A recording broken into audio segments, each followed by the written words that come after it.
Monsieur Maman Barnsoufo, bonjour. Bonjour. Vous êtes un observateur de la scène politique nigérienne.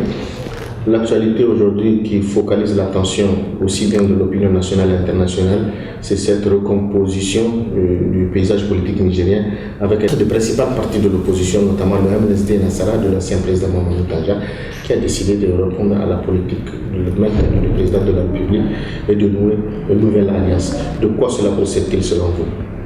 Merci donc de m'avoir donné cette opportunité de donner mon point de vue sur l'actualité brûlante en matière politique.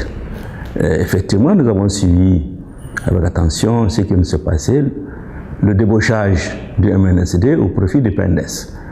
Mais Abdelkarim, je dois te dire très sincèrement, je suis perturbé. Et je sais que nous sommes nombreux à ne pas comprendre cette décision du MNSD.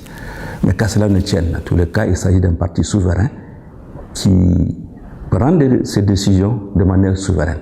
Nous, en tant qu'observateurs, ne pouvons que donner nos points de vue. Mais en tant que démocrate aussi, nous avons le droit de donner un point de vue. Mais je pense que s'est-il réellement passé? Il y a seulement 4 mois, le MNSD a présenté un programme alternatif par rapport au PNDS. Ils ont dit qu'ils sont capables de remplacer Mamadou Issoufou. Donc ils ont dit qu'ils sont capables de proposer une nouvelle approche de développement par rapport à celle proposée par le PNDS. Donc je ne comprends pas comment, dans un ciel serein comme ça, le MNSD annonce de manière péremptoire qu'il va au mangeoire. Personne ne peut comprendre. Et puis d'autre part, je pensais que cette question de débauchage, de concassage de partis est terminée, me semble-t-il. Parce que dès l'instant où le président de la République a 93% de l'électorat, il a gagné à hauteur de plus de 93, je crois. Il a plus de 118 députés, donc il a une majorité parlementaire écrasante, confortable. Je ne vois pas pourquoi on va s'entêter à perdre le temps sur le débauchage, sur le concassage des partis. Il me semble que dès l'instant où Mamadou Issou a présenté un programme qu'il appelle la Renaissance 2, qui a été accepté, me semble-t-il, à hauteur de 93%, il n'a pas besoin de continuer à débaucher les partis. Ce qui importe, de mon point de vue, c'est de s'y mettre au travail, de concrétiser le contenu de ce qu'il a écrit au niveau du programme 2, de se mettre en place pour la mise en œuvre effective de ce programme. Alors je ne comprends pas pourquoi on vient à cette vieille chanson de débauchage, de concassage, de je ne sais quoi par rapport aux petits partis, en train de toujours chercher à les phagocyter pour qu'on arrive à une espèce d'évolution monarchique. Mais tout ça est extrêmement grave parce que là, ça tue la démocratie, ça ne donne aucune perspective pour une alternative crédible. Et là, s'il n'y a pas un cadre légal, structuré, organisé, on risque, l'alternance peut se passer par des voies peu conformes et que personne ne peut contrôler. Oui, c'est vous qui parlez de Manjo. Peut-être que finalement le programme proposé par le président de la République a fini par convaincre le MNSD Nassara et qui, dans sa déclaration, est allé et a accepté la mentalité du président pour l'intérêt supérieur de la nation au vu du contexte actuel dans lequel vit notre pays, sans préciser c'est quoi le contexte. Non, écoute, Abdelkarim, il ne faut pas se leurrer la face. Il ne faut pas se voiler la face. Ce qu'il n'y a pas d'éléments nouveaux par rapport au contexte actuel. Toutes les menaces qui ont été citées pendant les campagnes sont là. Ce sont les mêmes, il n'y a pas un élément nouveau qui est. Pire, à l'heure actuelle, je ne comprends pas pourquoi le MNSD choisit ce moment-là en termes d'opportunité. Aujourd'hui, vous savez que le Front social est allumé. Vous savez que l'école, ça ne va pas sous toutes ses formes. Qu'il s'agisse des nouveaux bacheliers, qu'il s'agisse des anciens étudiants, ici à l'université du Niger, ou des étudiants nigériens qui sont à l'extérieur. Vous savez qu'il y a des étudiants nigériens qui sont admis à leur diplôme et qu'on n'a pas pu le délivrer le diplôme, faute du fait que le Niger n'a pas payé les frais scolaires. Ici au Niger, vous avez suivi, il n'y a pas longtemps, dans quelques jours je crois passés, des secrétaires généraux des différentes universités se sont réunis ici pour poser leurs préoccupations. Vous avez suivi effectivement le problème de Bolloré avec les opérateurs économiques. On a l'hivernage, le problème d'inondation. Toutes ces questions, c'est à ça qu'il faut s'atteler. Non pas à une préoccupation. C'est-à-dire, j'ai comme l'impression que le MNSD déjà participe à la diversion du peuple nigérien, au lieu qu'on s'attelle à nos préoccupations immédiates, qui sont des préoccupations quotidiennes. Et aujourd'hui, l'hivernage, et la saison pluvieuse, quels sont les problèmes qui s'opposent? Le problème d'inondation, le problème de l'école, le problème de Bolloré qui a des répercussions sur la vie. Donc sincèrement, je crois que finalement, je pense que Madame Dramé, Aminata Traoré, l'altermondialiste, vous la connaissez, a écrit, je crois, un ouvrage qu'elle appelle Le viol de l'imaginaire. Elle a parfaitement raison. Et elle montre que nous assistons à une sorte de trahison de l'élite intellectuelle des peuples. Et je crois que c'est de ça qu'il s'agit. Sinon, il n'y a aucune raison objective pour que le MNSD vienne se rallier au PNDS. Oui, peut-être que le MNSD est miné par une nouvelle crise à l'interne. Peut-être qu'il y a une dissension qui s'est décidée et qu'il fallait sauver les meubles. Non, tu sais, en vérité, je crois que finalement, il ne faut plus se faire d'illusions. En vérité, le MNSD n'a jamais été un parti. Je m'excuse de le dire. Le MNSD a été un creuset. Il a été ce machin, comme dit De Gaulle, servant au régime d'exception militaire, de type militaire, à faire l'agitation politique, à faire un peu de l'agitation, de l'animation politique. Mais en vérité, ça n'a jamais été un parti politique sérieux, basé sur une idéologie, avec des préoccupations de satisfaction de la demande sociale. Donc je pense que le PNDS, et là je lui tire coup de chapeau, a fait une démonstration éloquente en montrant aux yeux du peuple nigérien que le MNSD n'est pas vraiment un parti. C'est un ramassis des intellectuels d'un certain âge qui sont fatigués, qui sont arrivés à terme et qui ne peuvent plus supporter la traversée du désert. Sinon, le PNDS sait de quoi il s'agit, parce que le PNDS, lui, a supporté, souvenez-vous, presque 2 décennies de traversée. Ils ont pu résister. Mais pourquoi eux, ayant engrangé je ne sais pas combien d'années de retombées de pouvoir, ne peuvent pas tenir un temps soit peu cette traversée, ne serait-ce que de 5 ans? Pourquoi subitement ils viennent dire c'est pour des intérêts supérieurs de la nation? Quels sont ces intérêts supérieurs de la nation nouveaux que nous ne connaissons pas? Ou qu'ils ne connaissaient pas avant le dépôt de leur candidature? Non, il ne faut pas distraire les gens. Ils sont venus parce qu'ils sont fatigués, qu'ils se rangent comme les autres, et puis on n'en parle plus. Et du reste, je ne sais pas si vous avez suivi le président du PNDS. Je pense que le président du PNDS, vous le savez, ce n'est pas un homme qui a la langue de bois. Il a été très clair, je crois qu'avant-hier. Il a dit, vous savez, moi je le paraphrase, et il dit que vous savez, c'est l'arrivée du PNDS, c'est l'arrivée d'un allié de plus, c'est tout. Mais qu'il rassure les autres que ça ne va pas bousculer l'ordre établi. Donc vous comprenez, en fait, si vous voulez, ce n'est qu'une préoccupation du MNSD. Le PNDS reste serein et il va continuer à gérer son pouvoir, comme il l'a fait par le passé. Oui, le MNSD a des alliés, pas de moi. Je veux parler de Maman Ousmane. Même s'il a perdu la CDS, il a quand même un parti qui le soutient. Il est un Hongrie et Maman Ousmane aujourd'hui est un poids lourd de la scène politique. Ne pensez-vous pas qu'étant allié de Sénou et du MNSD Nassara, il va aller aussi à la mangeoire, comme vous dites? Non, vous savez, ça fait un bout de temps que je n'ai pas de rapport de contact avec Maman Ousmane. Mais le connaissant personnellement, en tout cas jusqu'à l'époque révolue, c'est qu'il est profondément démocrate. Il a une certaine conviction. Il sait ce qu'il fait. Ça m'étonnerait que le président Ousmane puisse venir tranquillement se rallier et signer ce forfait. Je ne crois pas.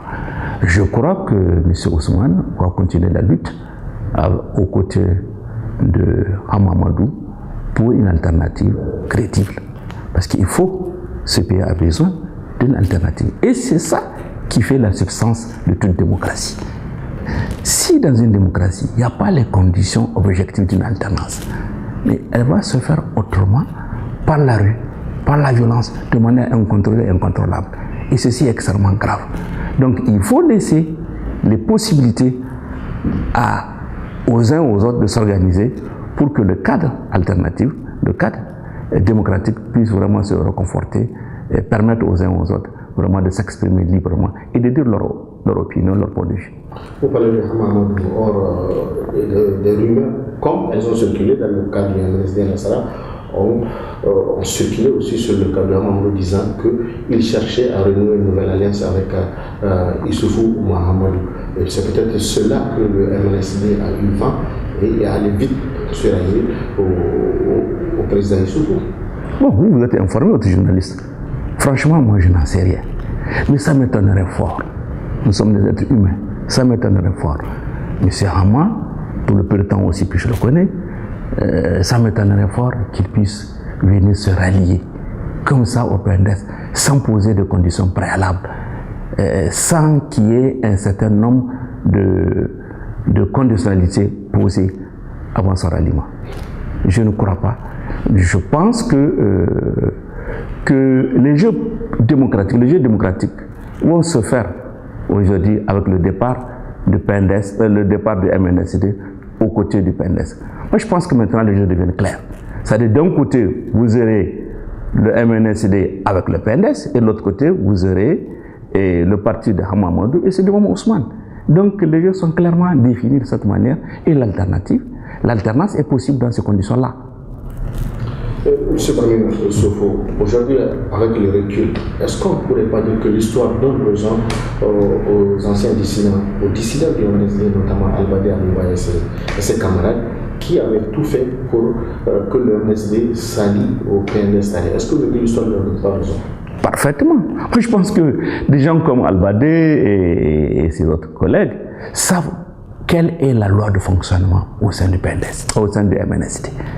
Ils ont très vite compris qu'en fait, comme je vous ai dit, finalement, ce n'est pas un parti. C'est un agglomérat des cadres cooptés par le régime, par le pouvoir d'État, et qui ne peut exister que par rapport à l'État. En fait, en vérité, c'est de ça qu'il s'agit.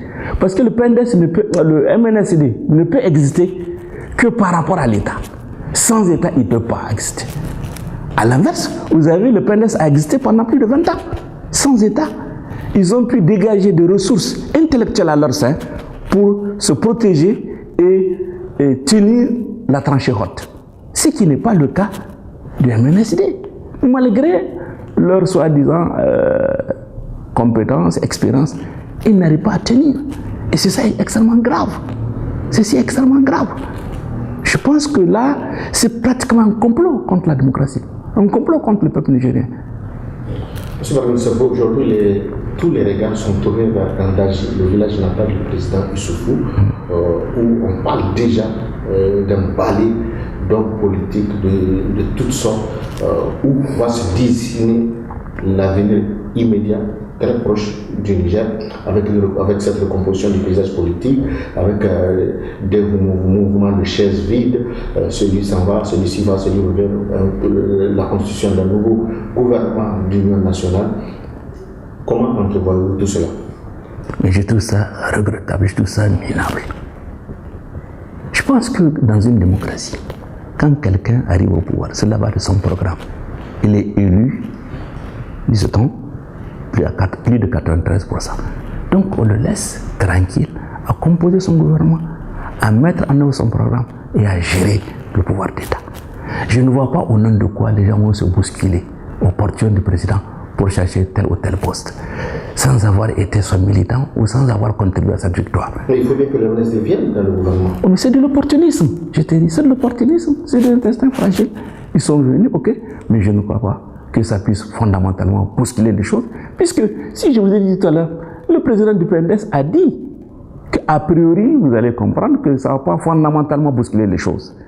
Ils vont essayer de mettre un peu d'ordre en leur trouvant quelques miettes, mais fondamentalement, ils vont garder les postes clés pour la gestion de l'État.